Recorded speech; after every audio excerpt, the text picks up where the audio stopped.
everybody. It is a Wednesday. That means only one thing. It's time now for Supernatural News and Parashare. I'm your host, Tim Dennis, right here on Darkness Radio. You know what? We need a co-hostess if we're going to do the Supernatural News and Parashare thing. We have one, as a matter of fact. We have an intelligent one. We have a witty one. We have one that brings the fun. So let's bring her in now. Let's bring in Jessicafreeburg. Hi, Jess. Hey, Tim. I always hope I can live up to those introductions. Oh, you can by far. I probably undersell it. As a matter of fact, you know what? I need to grab my power cord for my my iPad. I have to apologize ahead of time. We're having a little bit of weather on my end of town, so it may sound like it's a dark and stormy night, but it's not on my side. It's just a little bit of thunder boomers. A little ambiance. Yeah, a little ambiance. So don't think if you hear boom in the background, there's nobody trying to kill me or anything like that in the background. It's just yeah. It's just did you hear it? I did, yeah. It's just Mother Nature saying hi. It's just Mother Nature saying hi. So there you go. Or my stomach growling. Yeah, or it could be that too, because it's dangerously close to dinner time. Big show today, Jess. You know, there was so much alien news this past week that I tried desperately to look for even one or two ghost stories. There wasn't that many this week. Really? So we're going to be alien heavy. We may be. We got a couple of Bermuda Triangle, not Bermuda Triangle stories. That's interesting. Yeah, I don't know if that makes any sense, but there you go. We've got those on tap today. We have, of course, we got some AI stories. By the way, I had an interesting email that I'll tell you about when we get a little closer to AI. Evidently, the AI sex doll story went over with a bang last week, so to speak. No pun intended. There are plenty of people who want to test out sex dolls, I found out. I laughed myself silly all week. But they're like, Tim, it's not as unusual as you think. Well, I mean, and if they saw the sex dolls, they're very well made. I mean, they are. They look very realistic, and they have great bodies. They're not real bodies, but they do. And then I got challenged about the Temu sex doll and if it was real. Someone was like, try anything on Temu. They're like, there's no such thing as a Temu sex doll, Tim. And I said, there is. And I actually had to send a link to somebody. And they were like, by God, that's cheap. And I said, yeah, it is. But you get what you pay for. That's going to be like a balloon or something, like. Well, not the nice quality of the, right. The ones that can get emotionally bonded with you, like the Japanese. Are they Chinese? Where did they come from? I think they're Chinese. Yeah. Yeah. Okay. Yeah. Although no, the Temu ones are Chinese, but they're not silicone. No, they are. They're silicone. Do you think? Yeah. No. Well, here now I got to grab my phone and look. See, you're gonna. In my brain, I'm envisioning like one that you just like you blow it up, with like one of those little plug things in the back, like like a floaty. Now I'm getting notifications for Temu sex dolls on my phone now. I'm sure you are. It's embarrassing. I think it's great. But it's like Temu now has sale on big sex doll, big breasted sex doll. You want? I'm like, no, I don't want. It's like, no, this one you really like. I'm like, no, I don't really like. But it's they're out there for a reason, and I will never shame anyone for their kinks. Whatever makes you happy. But now they're giving me like all kind of like this. It comes right up when I bring up the Temu page. Now. Oh my gosh! Of course it does. Like I just bring up the page and boom, there it is. There it is. There it is. Well, that is pretty nice looking. Well, this one is the full body one for men. And it says real and it's local. Evidently, I don't know. I didn't know there was a local one. This one has big jelly boobs. That's what it says. Jelly boobs. Yeah, big jelly boobs. Wow. And I can get it at a local warehouse, I guess. I don't know that's a, is that a, oh my God.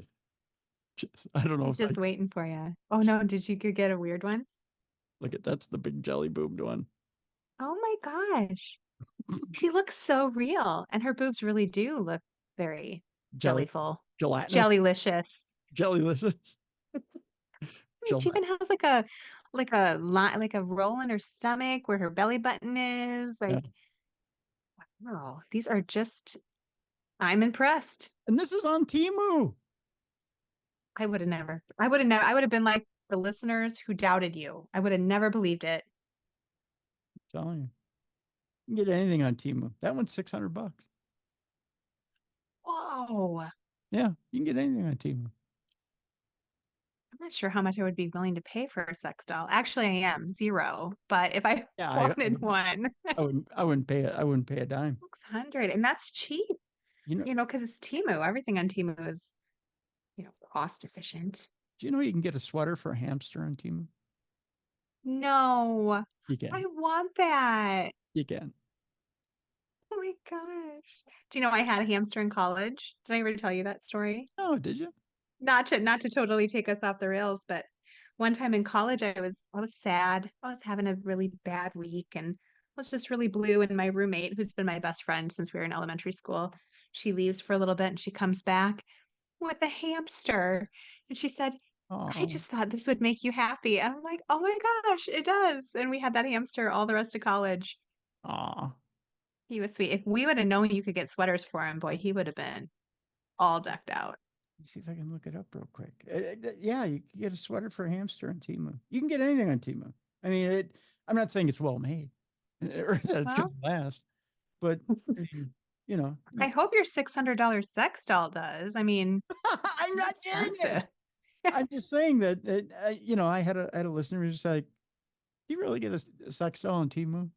Like, Didn't you just get a notification it's getting delivered tomorrow? I know I'm not getting it. But it's yeah. As a matter of fact, yeah. Let me type it in. Hamster sweater. Here we go. Hamster sweaters. I do put sweaters on my dogs. Look at how I'll admit to that. look at how goddamn Oh, cute this stop it. is. Look at that. Oh, that is the cutest. I just love critters. So Isn't it? put a sweater on a critter and I am sold. Look at that. Sweetest thing ever. Look at that. I thought about getting the chipmunks that.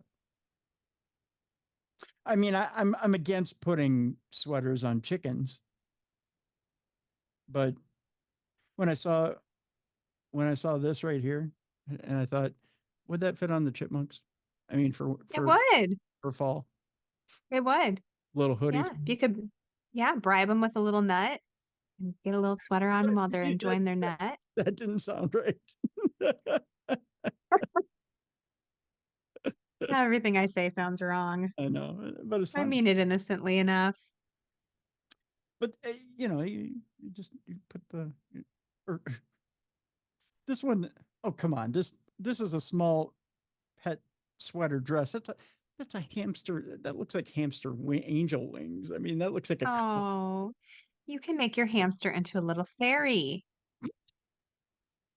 There's That is so there's a cute. fairy garden in the backyard. I mean, they could dress up and have little plays, I guess. Gosh. Oh, I don't know. Temu. Who knew? Temu, who knew? I guess that should be their slogan. Temu, who knew? Between the sex dolls and the hamster sweaters. I mean, it's really just a marketplace for the damned is what they should call it. Quite a wide range. They really do. So yes, I had listeners that were asking me, are the sex dolls real on Temu? And yes, they are. So They are. and yes, now I'm getting notifications because I actually checked. Oh my God, Jess, no, look at this. Look at this. That's a dress for a hamster right there. And they have a picture of a hamster in it. Yes, they do. It's so cute. You guys, everybody listening needs to go to Temu and look at hamster clothes. Or just watch this video. You'll see. Yeah, or watch this video. This will make your day. You'll see the Hamster in a dress. My cheeks already hurt from smiling. We haven't even started yet.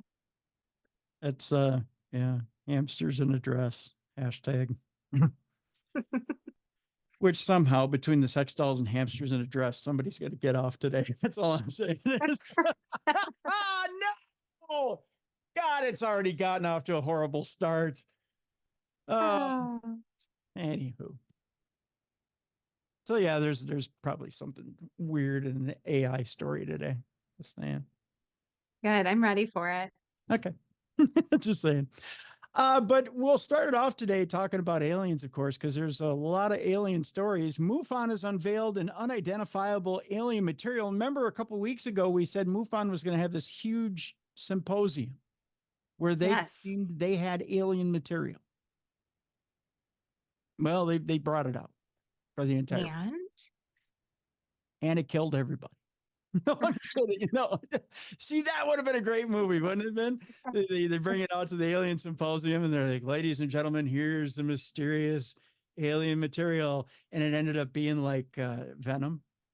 Yeah, and everyone just melts. Yeah, and it just, and then the face melt from Raiders of the Lost Ark. Yes. Yeah.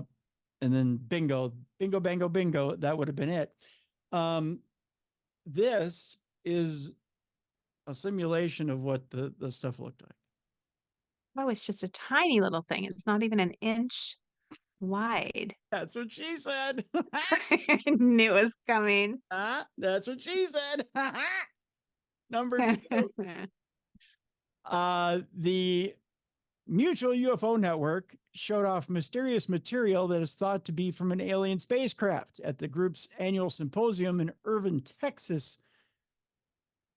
A little bit earlier this month, Ron James and Bob Spearing offered a presentation concerning unknown material with peculiar properties. Small fragments of the material, which is said to be anomalously light to the point that its weight is insufficient even to bend a flower petal, were actually shown at the event for the first time. According to MUFON, the material had undergone concerted testing using NASA-grade technology.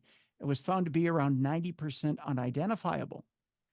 It's very, very light material, said Spearing. It almost looks porous, like it has pores. It has a tinge of gold in it, but it's basically a black material. Seems to be some sort of composite. It's so light that it won't even bend a flower. The origins of the material are bizarre to say the least. According to MUFON, an individual in Russia named Arkady had obtained the samples from a non-human entity who claimed that they were pieces of a crashed UFO. Tests conducted at the group's Missouri lab failed to find a match with any known metal. That either means that it's A, not a metal, or B, it's a metal alloy that isn't recognized or something in the periodic table, said Spearing. The signal was unique because they have locked up the standard peaks for most known metals and nothing matched it exactly. It appears to be some sort of lightweight insulation suited to conductive insulating or something needing heat protection, which could correspond to it being a piece of debris from some sort of craft. That's a direct quote from them. There's also a link to watch the MUFON presentation, and I'll tell you what, I'll link to this article in the description of this program so you can watch the MUFON presentation and see it for yourself as to what exactly they presented to their people. And you can see what it is exactly that they presented. It's fascinating, to say the very least. Yeah, absolutely. Yeah. I don't know what to call it other than fascinating. Something else is fascinating here, Jess. People can't decide if it's a UFO or a tent that they see flying in this particular video. Those are two very different things. Right.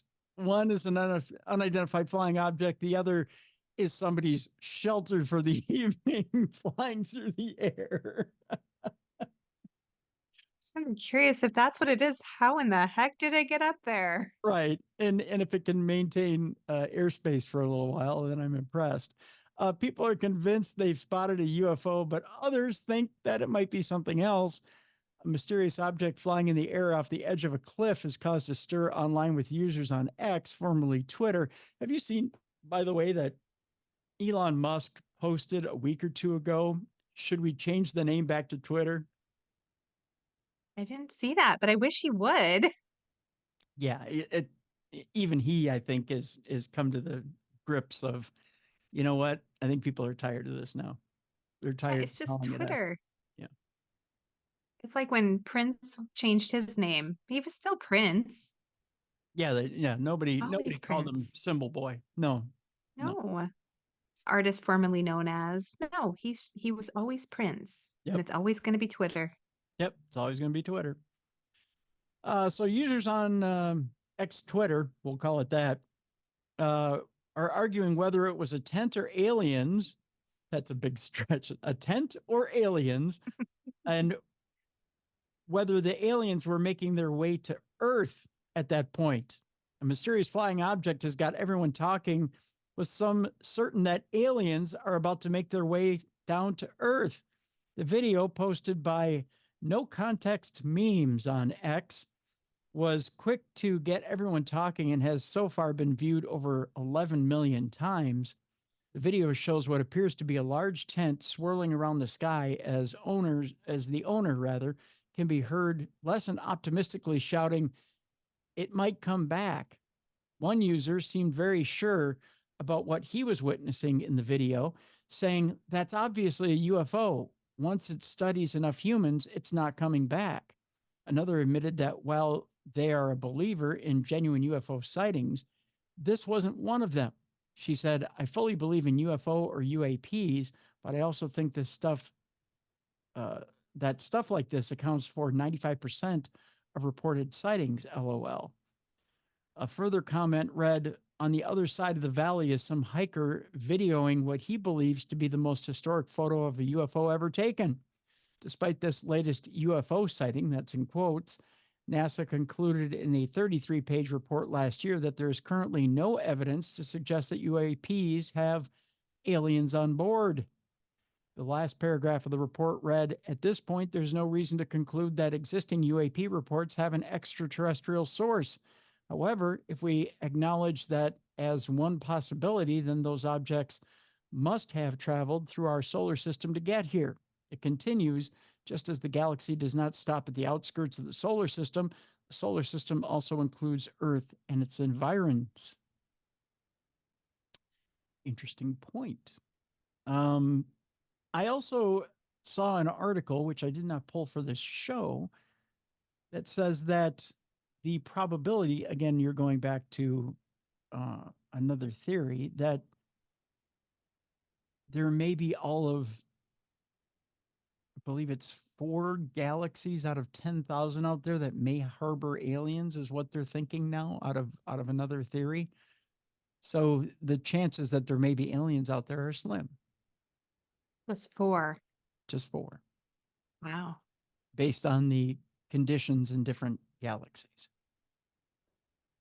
and different That's planets. interesting. Yeah. Yeah. So they're thinking that, and again, this is according to one study and one group of scientists saying this, but this is why, and I'll show you the picture here, Jess. This is why they think it's a tent that's up in the air. Oh, well, it does look like an upside down tent. Doesn't it? It looks like somebody took a tent and threw it out into, like off of a canyon or off of a ledge. I love the caption. "That's my bleeping tent." But it does Wow, look but how would you get it that high? And like, how would it be so perfectly straight and flat? right. I mean, you'd have to launch that sucker with a t-shirt gun or something. I mean, there's just no way it stays that level and goes out that far. Yeah. I mean, you really have to let it go, right? I mean, that's just the way it is. Another story here, which is kind of astronauty, which is interesting. Listen to me. I had one thought in my head and I was trying to get another thought out. Astronauty. Astronauty. And that's I feel like that could be your sex doll's name. astronauty. And you know why? Because she's got a whole lot of astronauty on her, if you know what I mean. I got the one with extra astronauty. Which you can get on Temu, by the way. You just have to order it. It's the, there was the one with the extra jelly boobs, and then there's the extra astronautic. Just saying.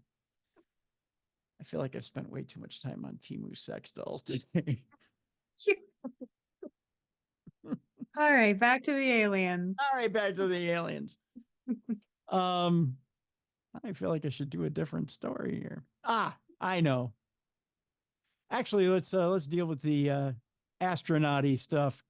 Last week on the Thursday show, we had Rod Pylon. We were talking about the Apollo 11 mission, which the 55th anniversary was on Saturday. And there's a NASA astronaut that's making a claim, a stunning claim at that Jesus was with me during the space trip, his space trip. And it's Michael Hopkins, who is a highly accomplished NASA astronaut. Michael Hopkins claims that what helps him get through the nervous moments as he sets off into space is that Jesus is with him. Jesus is his co-pilot. I think Jesus is all our co-pilots, right? I think so. I buy that. So what's the big deal? I don't know. You may ask, what's the big deal, right? Well, NASA astronaut Michael Hopkins, who has racked up a stunning 168 days in space over 15 years as an astronaut, thanks Jesus for the impressive feat. He explained how it was during space missions that he felt God was most present in his life. And he described one particular occasion where he could feel his presence most. He said, quite literally, sitting in my heart, in the pocket of my spacesuit was the spirit, the body of our Lord Jesus Christ. It's a little different than metaphorically. I mean, it sounds creepy, but it does, doesn't it? Like you have like little Christ in your pocket, right? And he's like, hey, man. I mean, it's that's a little creepy, right? But I get what he's saying, metaphorically speaking. I don't think he means metaphorically. But he really thinks Jesus is in his pocket, just like I think so. I mean, I'll continue, but okay, because he says quite literally, sitting in my heart, in the pocket of my spacesuit, was the spirit, the body of our Lord Jesus Christ. Okay. A little weird, but okay. I mean, whatever gets you through the day, man. He said, you can't imagine the comfort it gave me knowing no matter what happened over the next 9 minutes when that rocket hurled me into space, accelerating me at 17,000 miles per hour, no matter what happened, Jesus Christ was with me. He also said, can you slow this thing down? No, he didn't. He didn't. What the hell are we on? This is no donkey. No. He previously talked about how the love and support shown by his wife, Julie, and their two sons, Lucas and Ryan, brought him reassurance, but it was the presence of God that made him overcome his nerves during the mission. Hopkins did admit, however, that despite being raised in a Catholic household, he spent most of his life not believing in God, but as his career in astronomy progressed, he began to feel a void. He talked about how on one occasion he had been setting off into space for 6 months when he had an epiphany. He said 17 astronauts had previously died in the pursuit of space exploration. So spiritually, I wasn't ready for that level of risk. And as it often happens in moments like this, I pray. God pointed me to the door that had been right in front of my face ever since I met Julie, a door to the Catholic Church that had physically walked through so many times during our marriage, but I had never really fully entered until I went through the process of converting to Catholicism. So there you go. It only took being hurtled 17,000 miles an hour into space to find God. Well, you got to find him somewhere. Then you got to shove him in your pocket. You got to shove him in your pocket and take him to space. That's all.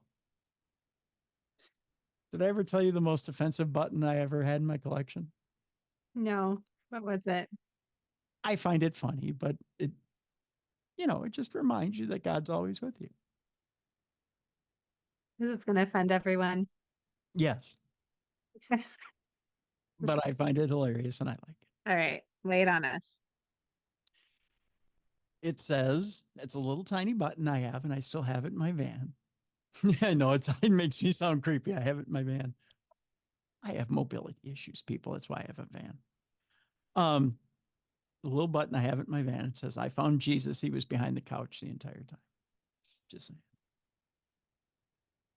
That is funny. And I think God has a good sense of humor. So I feel Yeah. like Jesus is laughing with us at that one. Yeah. After he strikes me down with lightning, which he just tried to bring upon me a few minutes ago. I heard it outside. So there you go. Speaking of Jesus bringing down lightning on someone, Elon Musk is in the news. Just because I feel Of course. anyone's going to be hit by lightning. You know what somebody told me last week? What? Speaking of Elon Musk, did you know that raccoons? Oh, I know who it was. I went to the doctor. I went to the foot doctor on Friday, and it was actually it was either one of the PAs or one of the nurses at the clinic was telling me that the Cybertrucks. I was going to save this for the AI portion of the program, but I'll reveal it now. Being we're talking about Elon Musk, the Cybertrucks are being attacked by raccoons in record numbers. Really? Yeah, Why, I wonder? they're finding all these Cybertrucks have scratches on them, and they're finding like raccoons are attacking these Cybertrucks, and they're trying to open the Cybertrucks because the raccoons are mistaking them for dumpsters because the back of the Cybertrucks look like dumpsters. So they're trying to Oh, break into them to get garbage to eat. that's wonderful. Isn't that classic? I love it. So even, and I know you people think this is a punchline. It's not, but I'm going to do it anyways. Even raccoons think that Elon Musk's Cybertruck is garbage. There you go. You are weird. I know, right? We just saw one today, my son and I, and we both were like, why? It's just so, they look like a Lego. They don't look real. Right. They don't look real. Yeah. But Elon Musk this past weekend, as everybody was celebrating the moon landing, the Apollo 11 mission, we did it our own way. We had Rod Pyle on. He talked about the moon landing and did it in a classy way. Elon Musk decided, well, you think that's classy? Here's class. Are you ready for this? He said, oh yeah, moon landing. Well, I promise we're going to get to Mars. Oh, come on. Okay. Right. Oh, there goes Elon again. I have a feeling they're going to make a sitcom. You remember how they had Everybody Hates Chris? There's going to be an Yes. Everybody Hates Elon show that's going to come out here in the next couple of years. Can you imagine him as a little kid? Yes, I can. No. And it's irritating. Yeah. So many wedgies. Yes, so many wedges, so many swirlies. Yeah. Tesla and ex-owner Elon Musk marked the 55th anniversary of the moon landings by reiterating his promise to send people into Mars, but some aren't so sure that it should be a priority. As a matter of fact, we're already working on another moon landing. Work on that. I mean, we were talking to Rod about it last Thursday. Yeah. That's been delayed because there's a rover that they're taking apart that was supposed to go up there and was supposed to be a precursor to another moon landing. But for some reason, and again, the space program is already half privatized by SpaceX, which is again Elon's deal. But they've taken that rover apart now, and they're repurposing it for other thing. Oh, so they're just like not going to do it at all. Well, it's getting further and further away. So Huh. why not just focus on the moon? Let's do the moon first, and then let's go to Mars. Mars to me seems like such a faraway place, and for what? You know, I mean, there's not much there, but I digress. So this past Saturday, July 20th, marked 55 years since man first stepped foot on the lunar rock as Neil Armstrong made history. But unlike others who recalled the famous day back in 1969, billionaire Musk has set his sights on the future, vowing to one day put humans on Mars. Taking to X, he said, and now it is time for America to reach far greater heights by sending astronauts to Mars. And then I would put in parentheses, only to kill them. Ultimately, anyone who wants to be a space traveler to help build a new civilization on Mars should be able to do so. That's an inspiring future, Musk went on to say in quotes. One X user replied saying, before going to Mars, we should fix Earth first. That's the way to punch back at Elon. While another couldn't hold back their excitement at the potential of Musk's wishes one day coming true, adding, inspiring future indeed. Thanks, Elon, for your commitment to making this real in our lifetimes. It's far from the first time that Tesla founder has expressed his desire to fly people to Mars. In fact, Musk has talked about the possibility as early as 2007. But in 2016, Musk's SpaceX company announced plans to build the Starship that would be used to transport people to Mars. NASA marked the anniversary of the moon landing with a series of events throughout the day, with the Johnson Space Center renaming one of its buildings the Dorothy Vaughan Center in honor of the women of Apollo. Vanessa Weich, the Johnson Space Center's third woman and first Black director, said, on behalf of NASA's Johnson Space Center, we are proud to host this historic event as the agency honors the significant contributions women have made to the space industry, particularly trailblazers who persevered against many challenges of their era. Yeah, Saturday was quite a historic day. It was a fun day as well, being able to honor some of the women of that era and being able to recognize the day in general. So it was a fun day.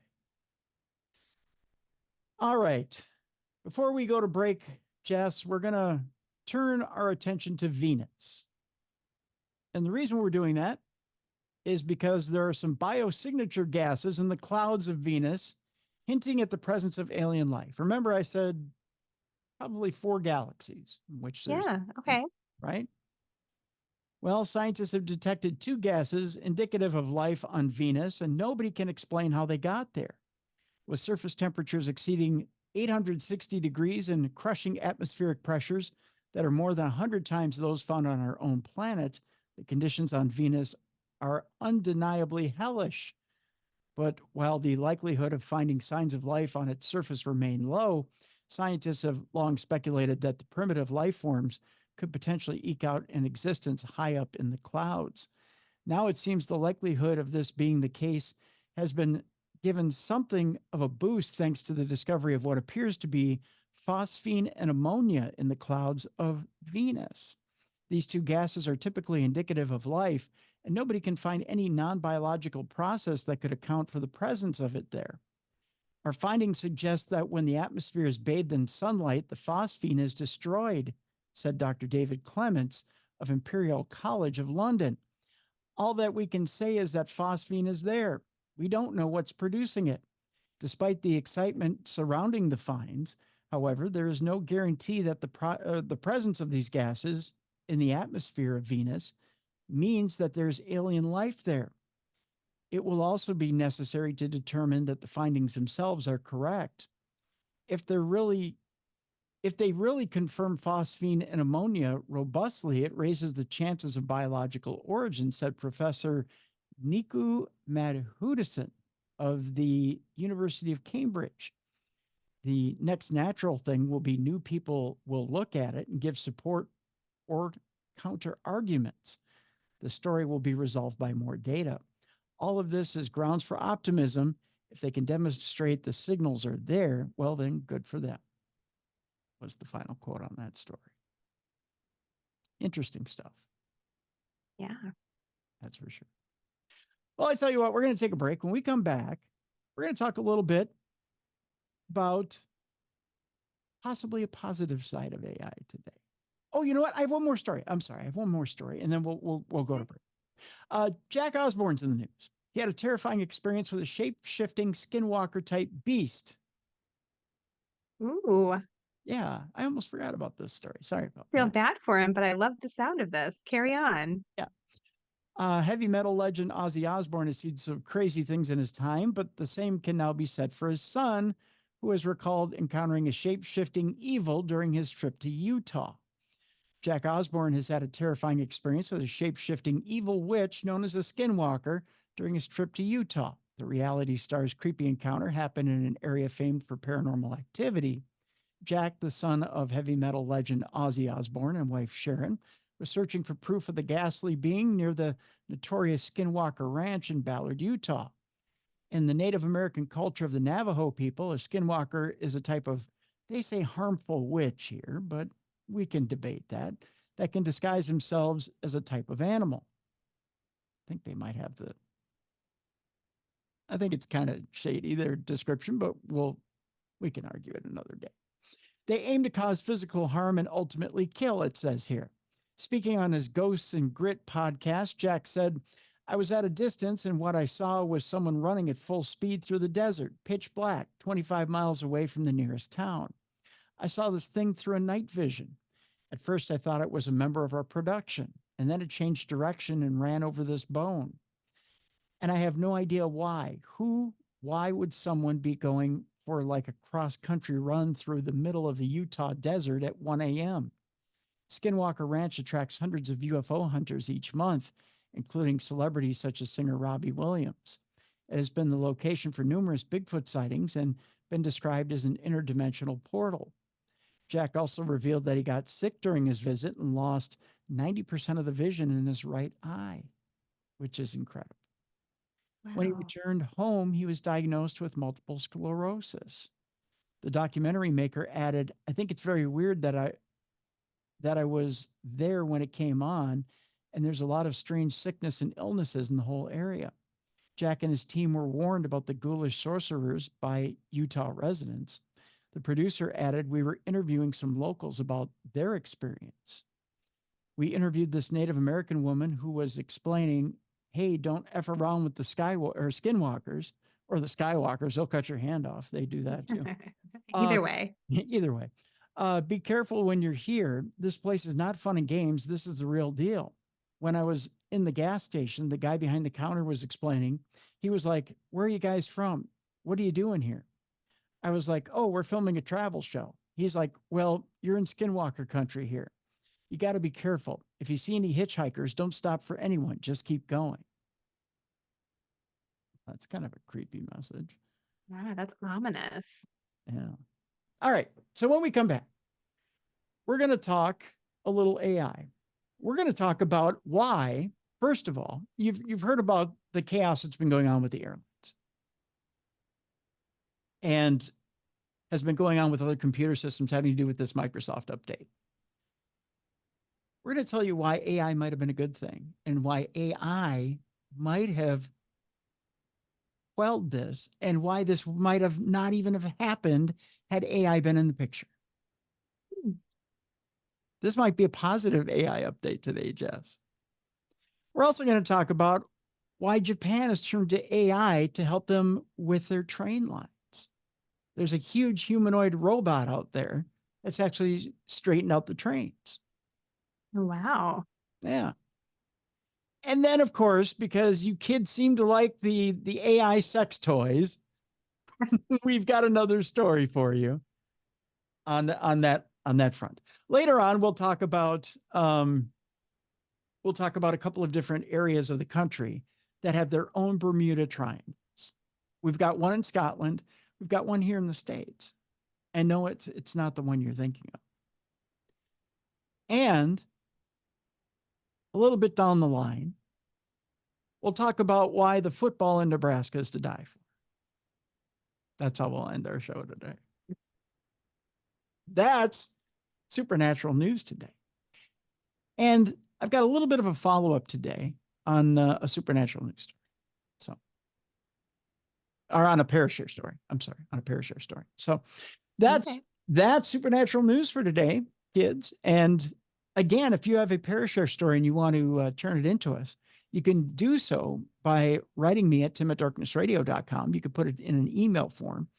Or if you want your own lovely voice here on the show, you can send us a voice note by going to darknessradioshow.com, clicking on that blue button on the right-hand side and leaving us a 2-minute voice note. If you need more time, just click on that blue button a second time. Continue with another 2 minutes. I'll stitch them together and we'll play your story right here on the show. Or if you have your very own studio setup like we do here, you can mix your own theater of the mind like the old days. Put a little song behind it, put a little sound effect behind it, make your own theater of the mind, send it in, I'll screen it, and then we'll put it here on the show. So there you go. When we come back, AI, Bermuda Triangle, and football to die for. It's Supernatural News on a Wednesday with Jessicafreeburg and Tim Dennis right here on the best in paranormal podcasting. This is Darkness Radio.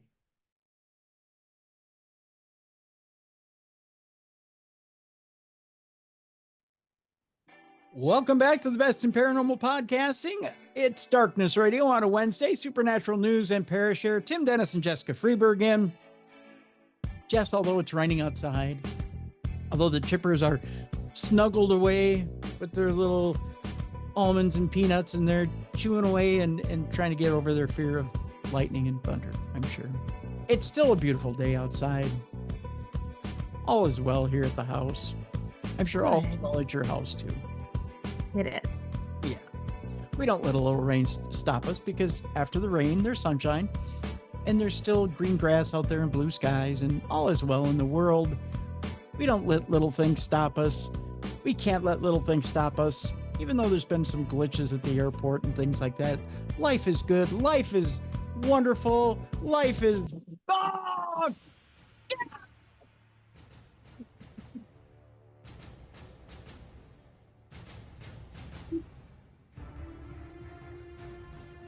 They can't let me have a moment. Nope. No. AI can't even let me look at the brighter side of life. I don't know what it is. Although there's some experts that are saying, and look at this, Jess, I have to show you this. I'm going to hold this up. You tell me who this computer expert looks like. Well, he looks familiar, but I'm not sure. Does he look like the guy who tried to take a shot at President Trump? Oh, he does. He does, doesn't he? He looks like Thomas Crooks. There is a resemblance. All computer geeks look like Thomas Crooks. Just saying. Now I'm going to get emails. Yes, you are. Don't look like Thomas Crooks. Just saying. Robo Stop, it says here, AI must be used to stop global IT catastrophes as experts warn humans are not good enough after the biggest ever outage. We're not good enough, Jess. That is how AI makes us feel. Yeah. We still have bigger members. Says here, artificial intelligence could be the key to saving the world from another global IT catastrophe. This, according to one expert. Experts are just people who sit around and expound for no reason and get free fruit snacks. Humans will need to rely more on machines to spot dangerous mistakes that can result in mass outages like Friday's worldwide Windows PC shutdown. Here's my deal. Why can't the people at Windows find this stuff first? Yeah, you would think so. Yeah. But the scary thing is how reliant we are on one application, like one program, Windows. We can't function without it. It's almost like a monopoly on something like that isn't a great idea. You know what the people at Linux say? What? This shit never happens with our program. Just saying. Yeah. People at Linux say we never have outages like this. Yeah, but nobody, I mean, it's not commonly used. Everybody's using Windows. Mm-hmm. People at Linux say if you'd use Linux, you wouldn't have this problem. We never have updates like this that happen. Gotta diversify. Mm-hmm. Diversify, you're right, Jess. Rogue software update sent to PCs left them unable to turn on, stuck at the dreaded blue screen of death. People at Linux say, you know who doesn't have the blue screen of death? Linux! This meant that airlines, banks, supermarkets, even hospitals struggled to function normally on Friday. Even now, try to take a plane now, you can't. Yeah. The culprit was an update by security giant CrowdStrike to its Falcon antivirus software for businesses. Speaking to the U.S. Sun, security expert Mark Manzano said that artificial intelligence could help us avoid problems like this in the future. There has been increasing trends to use AI to help developers write software code, said Mark, who's the general manager of cybersecurity at Sandbox AQ. This can indeed boost developer productivity, but where we need more help from AI is in improving quality assurance of code. This major global outage that brought thousands of lights and businesses to a standstill reminds us that humans are not very good at catching errors in thousands of lines of code. This is where AI can help a lot. In particular, we need AI trained to look for the interdependence of new software updates with the existing stack of software. CrowdStrike's CEO apologized for the global security gaffe, saying he was deeply sorry. Well, that doesn't help all those people stranded at the airport, does it? No kidding. No. The company has issued a fix that is being pushed out around the world, but many machines that were already affected by the erroneous update will need to be repaired manually. The mistake was so serious that experts told the U.S. Sun that it could take weeks for the world to recover from the mistake. Weeks, Jess. Wow. That is ridiculous. It is. It's scary. It was also learned that hackers may try to replicate a similar outage in the future. Ugh, frickin' hackers. Yeah. The good news is that the update was only pushed to business machines running CrowdStrike security software. It also didn't affect Mac users, which left Apple fans feeling fortunate. They're over there celebrating. Yay, we're Apple. We didn't get affected either. Worryingly, however, crooks are expected to target potential victims with scams, even if their machines weren't affected. So you've got that to worry about. It's important to be on the lookout for suspicious emails, text messages, and calls. Cyber criminals will be hoping that confusion around the event will cause people to make panic decisions and hand over personal info or money. You got that.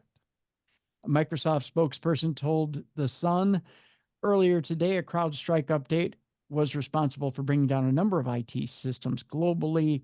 We are actively supporting customers to assist in their recovery. So yeah, they're thinking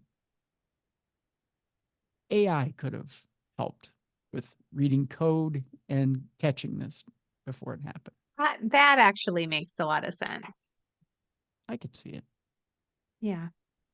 AI is not totally worthless, I guess. Yeah, maybe. Meanwhile, Japan has introduced enormous humanoid robots to maintain their train lines.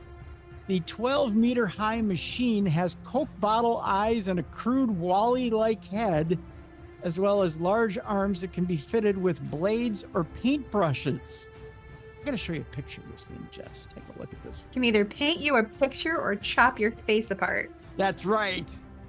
It's not exactly, it's not exactly friendly. Yeah, I can see that. Okay, get the Wall-E reference with the head and the eyes. Yeah. That thing is helping the train systems in Japan. Let me tell you how exactly it's helping. It resembles an enormous malevolent robot from the 1980s sci-fi, but West Japan's Railway's new humanoid employee was designed with nothing more sinister than a spot of painting and gardening in mind. Oh, that's kind of cute. That is sweet. That is. Starting this month, a large machine with enormous arms, a crude, disproportionately small Wall-E-like head, and Coke bottle eyes mounted on a truck, which can drive on rails, will be put to use for maintenance work on the company's network. Its operator sits in a cockpit in the truck, seeing through the robot's eyes via cameras and operating its powerful limbs and hands remotely. With a vertical reach of 40 feet, The machine can use various attachments for its arms to carry objects as heavy as 88 pounds, hold a brush to paint, or use a chainsaw. For now, the robot's primary task will focus on trimming tree branches along rails and painting metal frames that hold cables above trains, that according to the company. The technology will help fill worker shortages in aging Japan, as well as reduce accidents such as workers falling from high places or suffering electrical shocks. In the future, we hope to use the machines for all kinds of maintenance operations of our infrastructure, and this should provide a case study for how to deal with the labor shortage, company president Kazuaki Hasegawa told a recent press conference. Interesting, huh? Yes, you're making me feel all warm and fuzzy about AI today. It's like it's actually doing good things. Well, in two instances. For everything we've ever reported, two instances. Yeah. That is until they're clearing out brush off of a train track somewhere, and it turns around and slices the guy in the cab. Takes his head right off, Jess. Exactly. Then what? Right? It can't be all rainbows and butterflies. That's right. It's all not, unicorns and leprechauns. I'm just saying. Meanwhile, I have a truly, although this sounds like it could be fun to begin with, I can see a horrific scenario here. Are you ready for this? Yes. For you kids who loved the Temu sex dolls last week, there's a new level of adult entertainment out there that could see stars touch users through the screens. Ew, what? I don't want that. No. I just creeped Jess out. According to racy content creators from Blush Erotica, I'm going to have somebody email me and ask where that's from again. Yes. Stacy and Charles Lyle, the hardware taking VR to the next level is already in circulation, but just needs programming. Nope. Do you know programming, Jess? No. Okay. A new frontier of adult entertainment that allows stars to touch viewers through the screen is just a tweak away. The look on Jess's face right now. I am not having it. According to racy content creators, the hardware to make it happen is already in circulation. As many pervs listening right now are touching themselves. But just needs to be tuned in or turned on, depending on what you want to put it. Owners of Blush Erotica, Stacy and Charles Lyle, have been shooting features with curvy models for virtual reality since 2016. So they have it shot, so to speak. But the U.S. couple claimed that despite eager anticipation from the industry, the revolutionary new way to view saucy material hasn't taken off as expected. The husband and wife team say that ultimately the new technology can put people in the same room as their favorite models. And Bluetooth technology can sync in with what's happening on the screen for the ultimate immersive experiences. However, in spite of all this, the customer base isn't quite where they expected it to be. Probably because you don't want somebody grabbing your junk while you're watching something through goggles. It's freaking weird. Very Freddy Krueger. I mean, It's like a horror movie. Yeah, no, it's icky. I don't like it.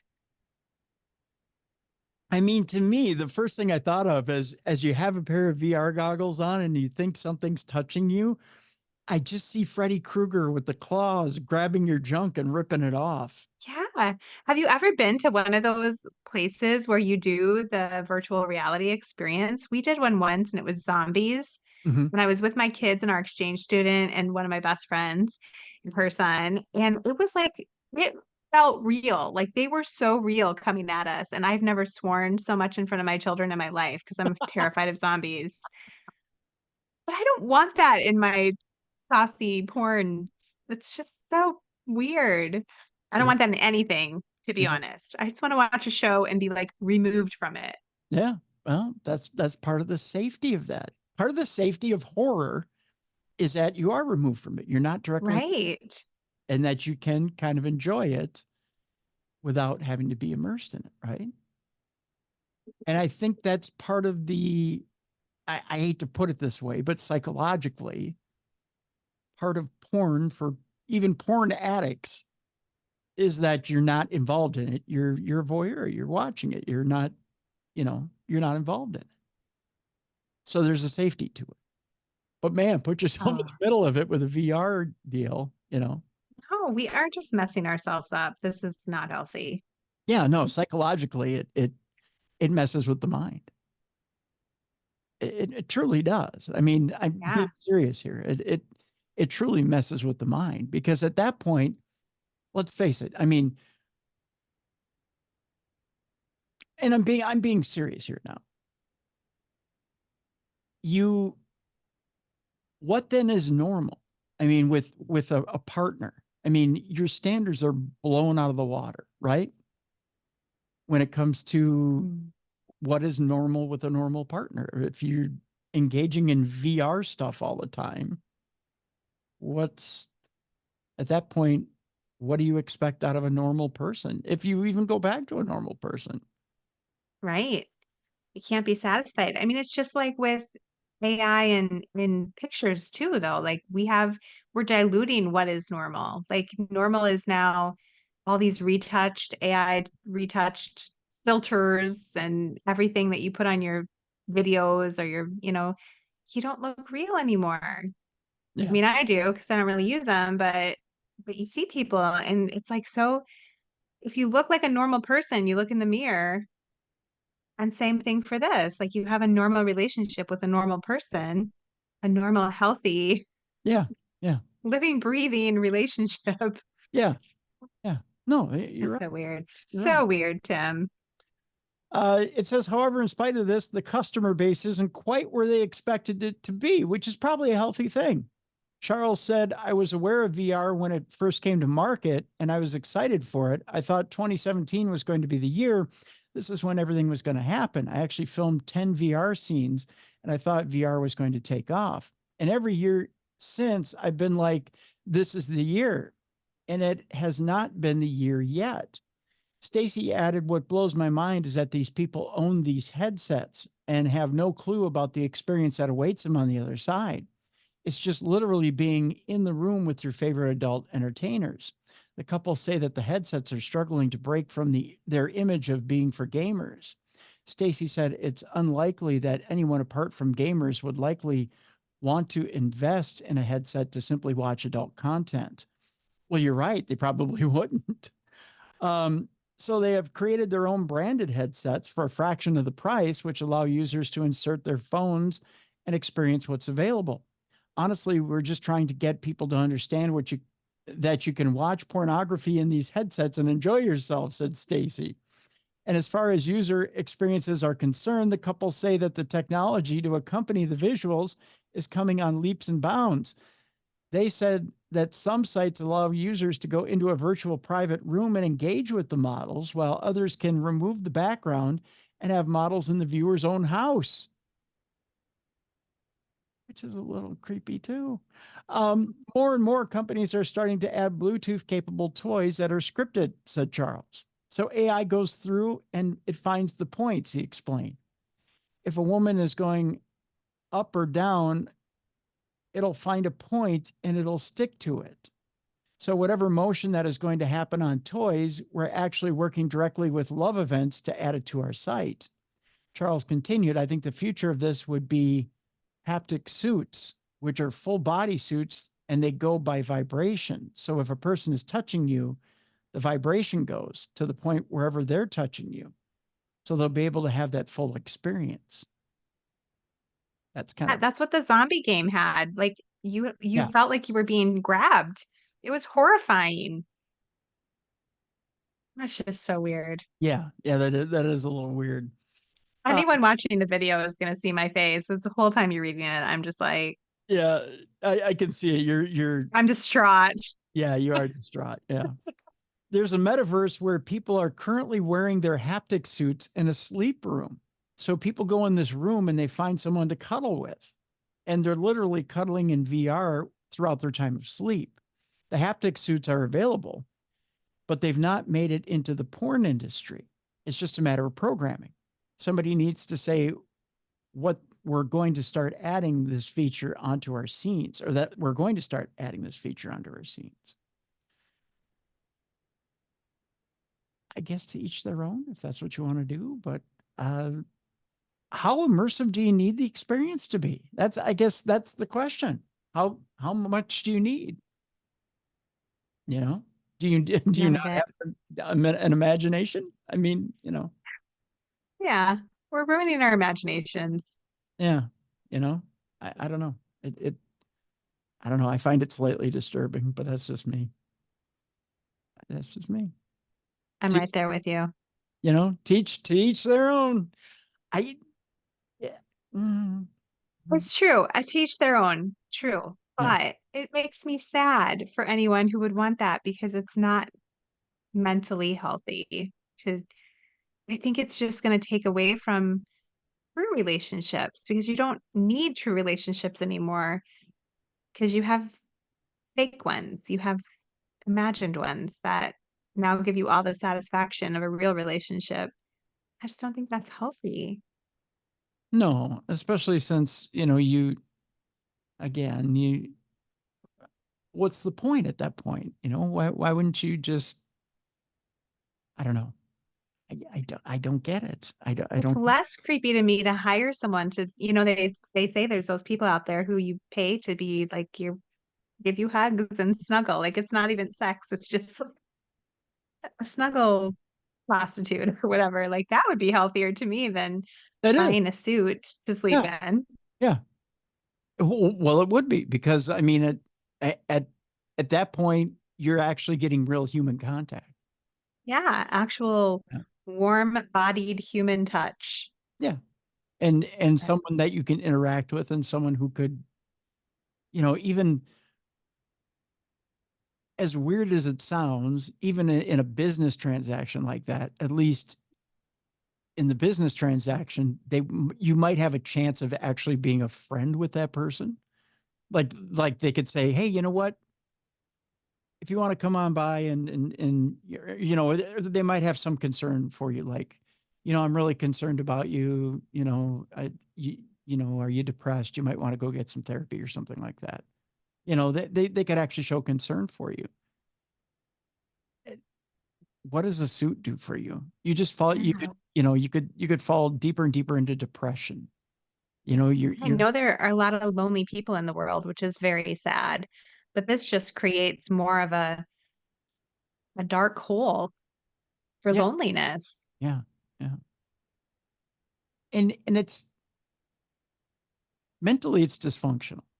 I mean, Yes. it's especially the longer you go down that spiral where you start to imagine that this virtual porn star is into you and you're into them. It's dysfunctional. It just continues this dysfunction. What do you think is going to happen? Like if you meet this person at a convention, say you go to a convention in Las Vegas and you go that far to go meet this porn star. Okay. What do you think is going to happen when you meet him in real life? Yeah. Do Yeah, you, you create more of a dissociation from reality and more of a likelihood that you might become obsessed and hurt them or something. right. Well, I mean, Oh, even if you have a healthy attitude about it, okay. Like even if you meet them and you say hi to them, do you think they're going to look at you and go, oh my gosh, I've been waiting my entire life for you? Do you think they're just going yeah. to absolutely fall head over heels in love with you? Because You it feel can't. like you know them and they don't know you. Yeah. I mean, the chances that that's going to happen are slim to none. It's so weird. And then where do you draw the line?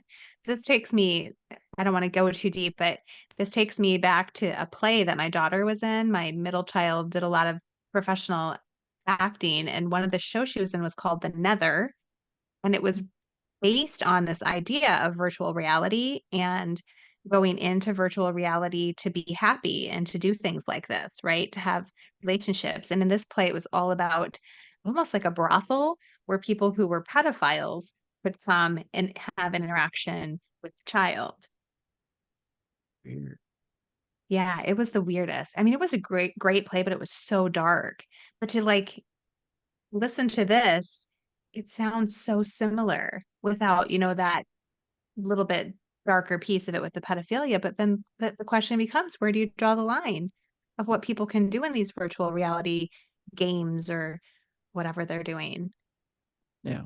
Yeah. We're just, I don't know, we're just feeding sickness. We need to make people healthy. Yeah. And encourage healthy relationships, Yeah. Yeah. I don't know. I mean, Come see Tim and I at a convention or something. We'll give you a real hug. yeah. Yeah. We'll give you, I mean, encourage healthy interaction. That's for sure. Let's move on to a different story here. Let's talk about the Bermuda Triangle of Massachusetts, which is full of paranormal activity. Uh, well, you know what? We talked about the Bridgewater Triangle of Massachusetts before, but we'll talk about it again. It's full of Bigfoot, puckwudgies, thunderbirds, even UFO sightings, which have all been reported within Bridgewater. There are several triangles throughout the world that are known for causing unexplained activity, be it the mysterious Bermuda Triangle, where ships and planes go missing, or the Alaska Triangle, where more people have gone missing than anywhere else on Earth. But try as people might, there are just some mysteries about the planet that cannot be explained. The same is true for the Bermuda Triangle of Massachusetts, which is full of paranormal activity. In a 200 square mile area in eastern Massachusetts that forms a triangle in Abington, southeast of Freetown, west to Seekonk, and back to Abington. It has more unexplained phenomena than perhaps even paranormal activity in Mount Shasta. The area is not uninhabited, as hundreds of thousands of people in towns in Massachusetts live within the triangle, but there are certain areas that many do not often venture to as a result of spooky and scary stories. Others, however, enjoy the paranormal and the unexplained, making Bridgewater Triangle a tourist location in the Bay State that is a great alternative to Salem and a fantastic stop for Halloween for a spectacular experience. Now, paranormal activity is the norm in the Bridgewater Triangle, such as spirits, orbs, fires, and voices. That's just some of the paranormal activity that happens in the Bridgewater Triangle. The Bridgewater Triangle was coined in 1983 by Lorne Coleman in his book, Mysterious America. While the boundaries of the Bridgewater Triangle were established at that time, some who live in the area are convinced that the boundaries stretch further due to the unexplained activity experienced. It is as if the energy in the triangle does not want to be contained. Within the triangle, there are several landmarks where paranormal activity is known to occur, be it from ancient spirits or those who passed away in a mental hospital. Voices, orbs, and entities have been seen and or heard by visitors. There's a place called the Hockomock Swamp. The Hockomock Swamp is the largest freshwater swamp in Massachusetts. It is here that the people of the Wampanoag tribe buried their dead. As such, the name is appropriate. As in Algonquin, it means place where spirits dwell. However, it is not only a peaceful resting spot that may cause the spirits to show themselves in and around the swamp. As a result of King Philip's War, many of the Wampanoag lost their lives. Given that the swamp was a location where many perished, it is said that their spirits inhabit the area still. Those who have visited Hockomock Swamp have experienced seeing orbs of light floating around the swamp, experienced the sound of beating drums, and heard disembodied voices speaking. Now there is the Solitude Stone, which was engraved and placed by Reverend Timothy Payne in 1852. It's not clear why that stone was placed, other than to be a place of reflection while reading the inscription. And the inscription goes like this: all ye who in future days walk by, I believe it is Nuckatesset stream, love not him who hummed his lay cheerful to the parting beam, but the beauty that he wooed in this quiet solitude. That's kind of poetic. However, Very poetic. yeah. However, if Solitude Stone was to be a place for people to reflect, it failed in its job. This is because visitors to the rock began to take their lives instead. These people had no known suicidal tendencies before their deaths. The rock was nicknamed Suicide Stone and is now a place where the spirits of those who have passed have been said to haunt. There's also Profile Rock, which is located in Freetown, Falls State River Forest. Profile Rock resembles the profile of one of the Wampanoag people. It is said that after a belt was stolen from the tribe of the colonists, King Philip returned from Profile Rock to Anawan, which is a high-ranking Wampanoag. Many have witnessed a spirit with its arms outstretched as if receiving the belt from Philip. Taunton State Hospital is also part of the Bridgewater Triangle, perhaps one of the most haunted places in the Bridgewater Triangle as well. That is Taunton State Hospital. This is because the hospital was built to treat those with mental health issues, among other things. Those who were subject to electric shock, lobotomies, cold water treatment, and more all passed away from their care and are said to be the ones whose screams are heard from the hospital. Further still, there are reports of children and unkept adults who peer down from the windows of the hospital despite the buildings being abandoned. Former employees have described seeing everything from a fog coming from rooms to cold spots, and even essentially being possessed and experiencing what former patients experienced decades ago. Unexplained creatures have also been spotted in the Bridgewater Triangle. Creatures are the things of legend, such as Bigfoot, puckwudgies, and more have been all spotted in the Bridgewater Triangle. Be it animals that do not live in the area, such as big cats and bears, or even enormous snakes, the area is rife with creatures that cannot be explained. One of the most commonly spoken about creatures is the puckwudgies. These creatures are about 3 to 4 feet tall with smooth, hairy gray skin and large ears. They were once friendly with humans, but eventually became evil. As such, the puckwudgies are blamed for people in the triangle disappearing or even dying mysteriously. Additionally, Bigfoot sightings have occurred within the Bridgewater Triangle over the years. Perhaps most unique to the triangle are sightings of the thunderbird. The blackbird is said to have an 8 to 12-foot wingspan and resembles a pterodactyl. The bird is part of the Wampanoag mythology, which is fitting given the other Wampanoag sightings in the Bridgewater Triangle. And finally, UFO sightings are also commonplace in the Bridgewater Triangle. UFOs have been sighted in the Bridgewater Triangle since the 1700s. As if there isn't enough there in the Bridgewater Triangle, there have been plenty of UFO sightings as well, including in 1760, one in the middle of the Bridgewater Triangle, simply described as a UFO, all the way up until 1994 in Raynham, with a triangular craft with white and red lights. With all the paranormal activity, the UFOs, and the incredible creatures that have been witnessed at one point or another in the Bridgewater Triangle, it's hard to imagine that none of the encounters are true. Just how many of them are described, however, is anyone's guess. And that's kind of a look at what goes on in the Bridgewater Triangle, which is interesting. I'll say that much. Such a cool place. Yeah, most definitely. Story that we were alluding to earlier has to do with, can meditation actually make mental health problems worse? So we were talking about the sex toy thing earlier and making mental health problems worse. So some researchers have highlighted potentially harmful effects of meditation and mindfulness practices. Now, This cannot be. yeah. I thought this was an interesting story that came across unexplainedmysteries.com. And I'll just, it's kind of a longer story, but I'll try to hit the highlights here. Some researchers have highlighted potentially harmful effects of meditation and mindfulness practices. Miguel Farias says, since mindfulness is something you can practice at home for free, it often sounds like the perfect tonic for stress and mental health issues. Mindfulness is a type of Buddhist-based meditation in which you focus on being aware of what you're sensing, thinking, and feeling in the present moment. The first recorded evidence for this, found in India, is over 1,500 years old.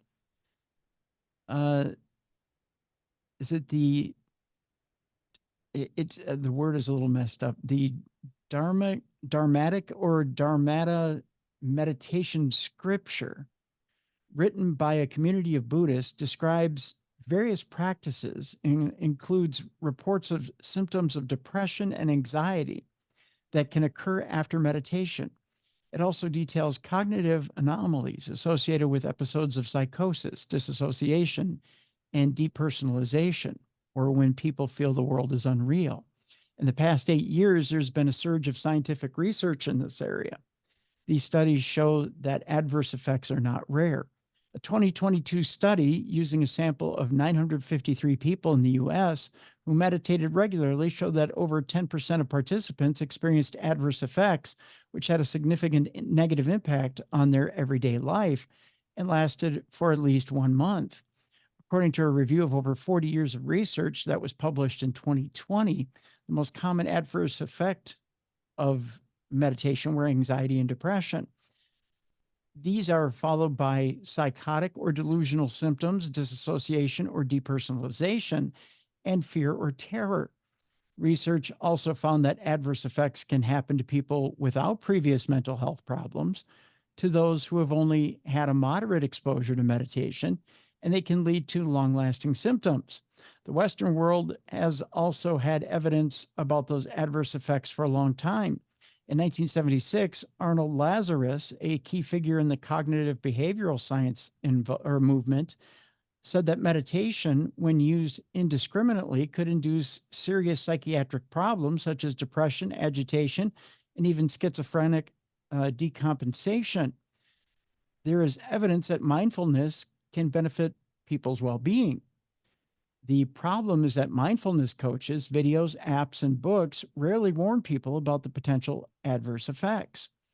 Professor of Management and ordained Buddhist teacher Ronald Purser wrote in his 2023 book, McMindfulness, that mindfulness has become a kind of capitalist spirituality. In the US alone, meditation is worth $2.2 billion in the US. And the senior figures in the mindfulness industry should be aware of the problems with meditation. John Kabat-Zinn, a key figure behind the mindfulness movement, admitted in a 2017 interview with The Guardian that 90% of the research into the positive impacts is subpar.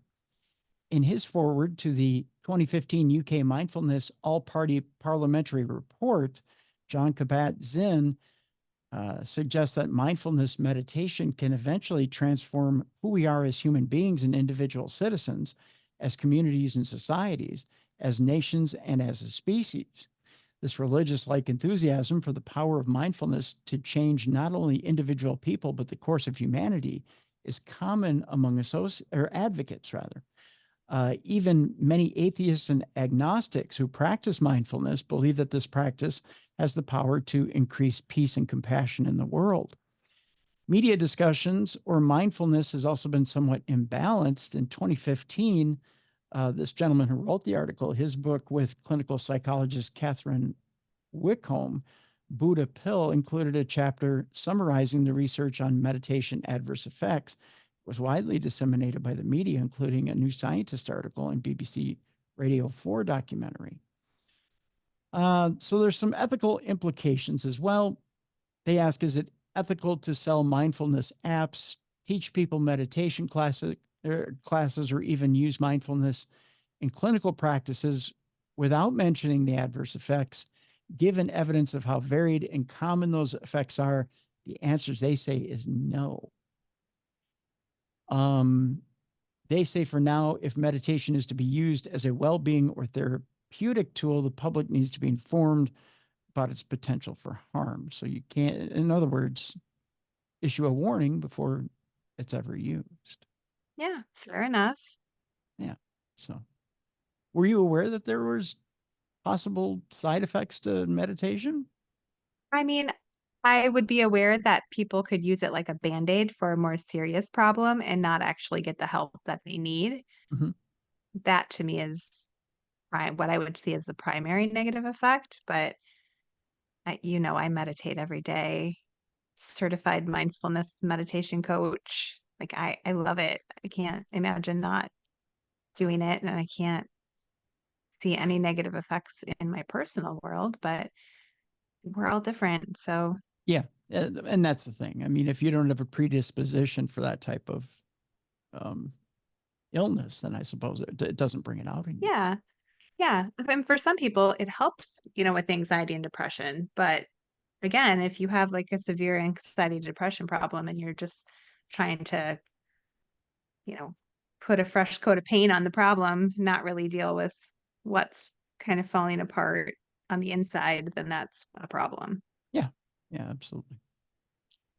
This story, Jess, has to do with a couple who was found washed up on the graveyard of the Atlantic. There's a bit of a mystery behind it. A couple who had been attempting to sail across the Atlantic have been found dead in a washed up lifeboat. Brett Clibbery and Sarah Justine Packwood had set sail from Nova Scotia on June 11th aboard their sailing boat Theros in an attempt to complete an eco-friendly voyage across the Atlantic. The boat itself used no fossil fuels and instead relied on wind and solar power.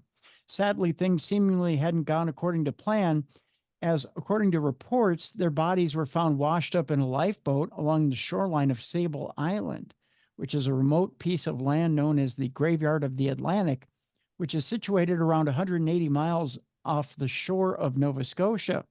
As things stand, exactly what happened to them remained something of a mystery, as there's been no sign of their main vessel and no distress calls had been picked up. Whatever happened, it must have been catastrophic enough to see them evacuate their vessel without enough time to call for help over the radio.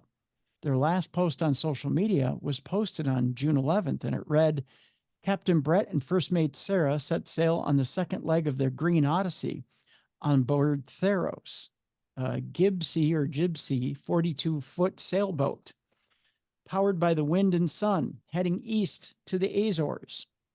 When they failed to provide any more updates, friends and family quickly became concerned. The couple were officially reported missing a full week later on June 18th.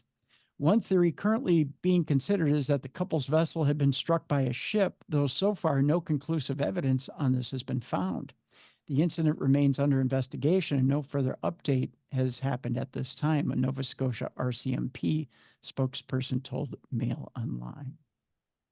Kind of interesting story, that's for sure. So sad. Yeah, that's for sure. We mentioned there was one other Bermuda Triangle story having to do with Scotland's Bermuda Triangle, and it's still intriguing 30 years later. One part of Scotland has become synonymous with strange phenomena, UFO sightings, and other weirdness. We're talking about the small town of Bonnybridge in Falkirk, which remains steeped in mystery and intrigue.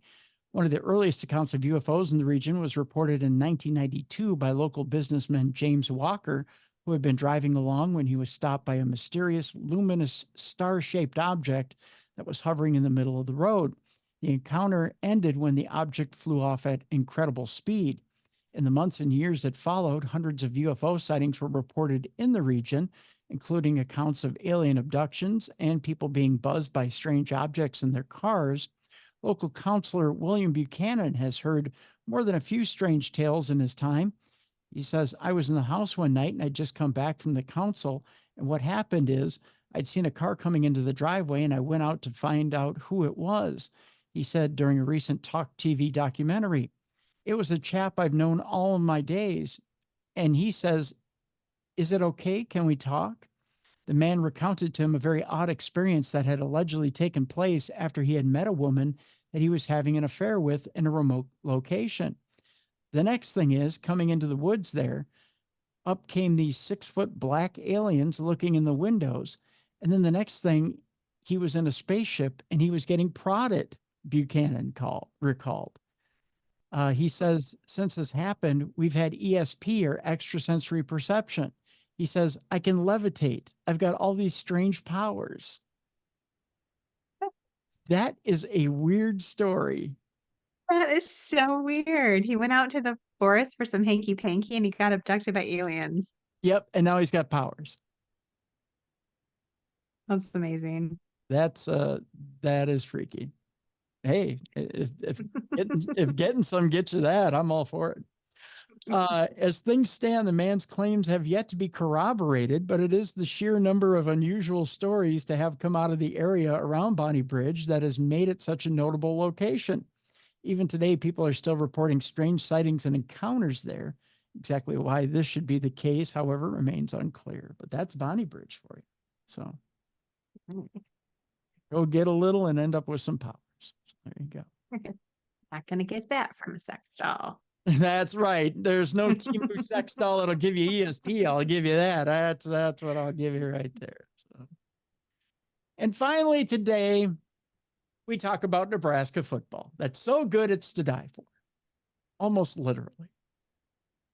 I know, as being an Iowa fan, I'm sure, Jess, you just shake your head when it comes to Nebraska football. Oh, well, we lived there for 7 years.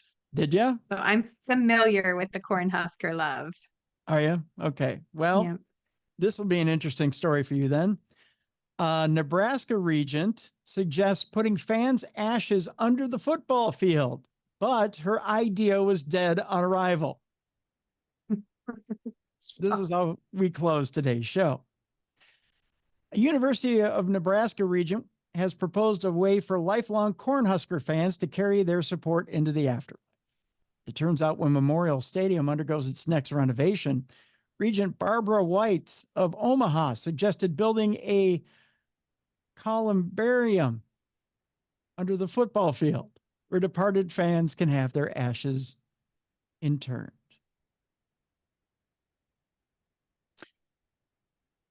I don't know. What do you think, Jess?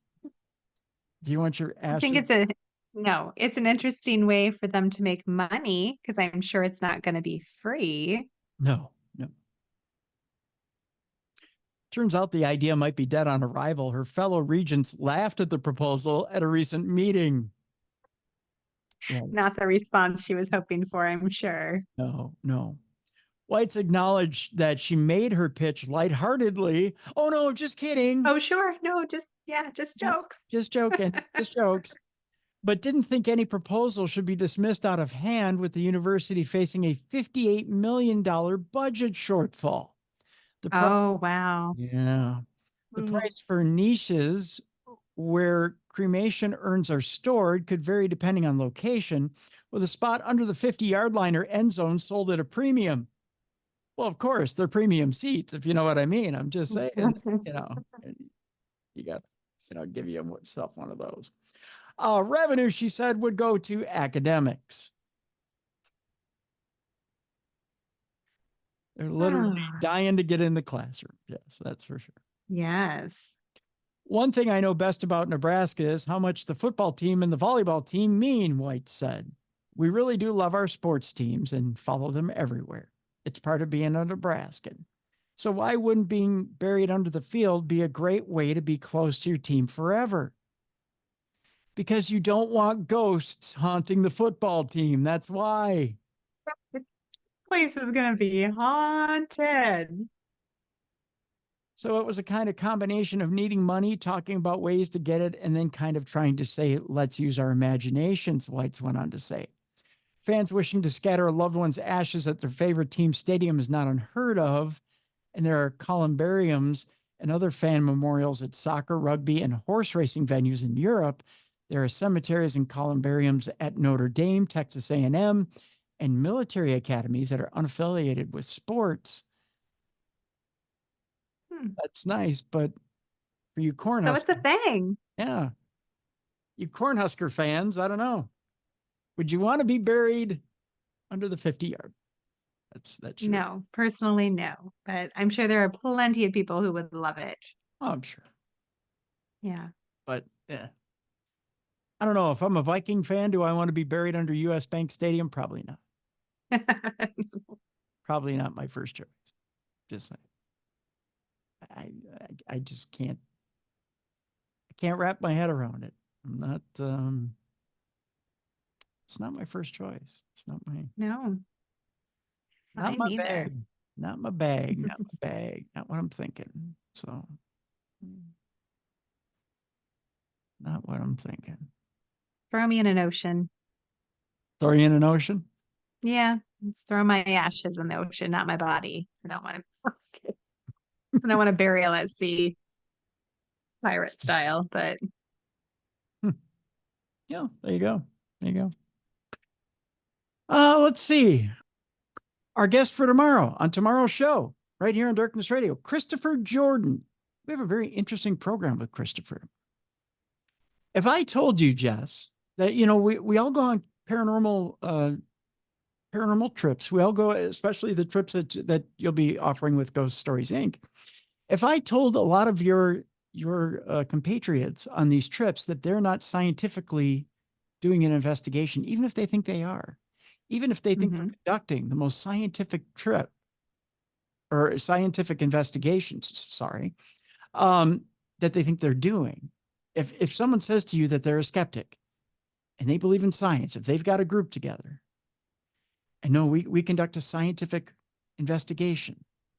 If I could blow their theory apart and show them how to do it properly and do it within an hour on tomorrow's show, that's what we'll be doing with Christopher Jordan. In fact, Christopher Jordan has a brand new book out there. It's a $20 log that you take with you in an investigation that allows you to log your investigation scientifically.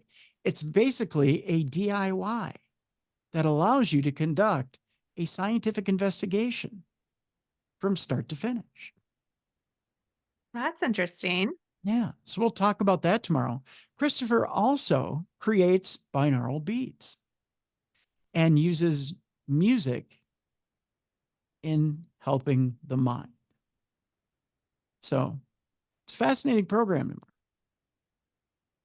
He's also got a degree in abnormal psychology. Really? Yeah. Huh. So we Gonna be talk. a good one. Yeah. So we talk a little bit tomorrow about the psychology of an investigation. We talk about a scientific investigation, where you're going wrong when you try to conduct a scientific investigation. We talk about the difference between evidence and just having data. So sometimes you think a picture you have is evidence. So like when you send evidence into the show here, you're actually just sending data. Interesting. Well, I'm gonna have to listen to this one for sure so I can do my investigations the right way. There you go. So tomorrow with Christopher Jordan is going to be an interesting program. So we encourage you to tune in so you know the difference between a scientific investigation and just a fun investigation, because there is such a thing. Yeah, and both are great. Yeah. So there you go. So the key to a scientific investigation with Christopher Jordan tomorrow on Darkness Radio. Kind of cool, huh? Very cool. Yeah. So that's the rest of this week. And we got lots of good stuff coming up in the next month or so. Just I got to tell you, this next, like into late August, I've had people lining up to be on the show for Darkness Radio.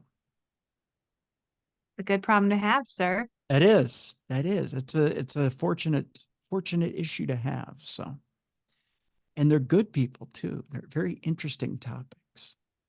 So, including one who, let's just say, might curl your hair a bit. Ooh. Yeah, an interesting cat. That's all I'm going to give you for a hint, because he's coming later in August. But Such a tease. yeah, he's gonna upset a few people, but he'll be an interesting listen. Ooh, I like a little controversy. Mm-hmm. I like it too. So I like to bring interesting people to this program, just so you get to I also had an interesting, before I leave you today, I need to straighten out something with people. So I had somebody email me. I won't say who it was or what the topic was about or what they wanted to know, but they were like, I need to know your opinion about such and such a program and whether what your opinion is on this person. Doesn't matter what my opinion is.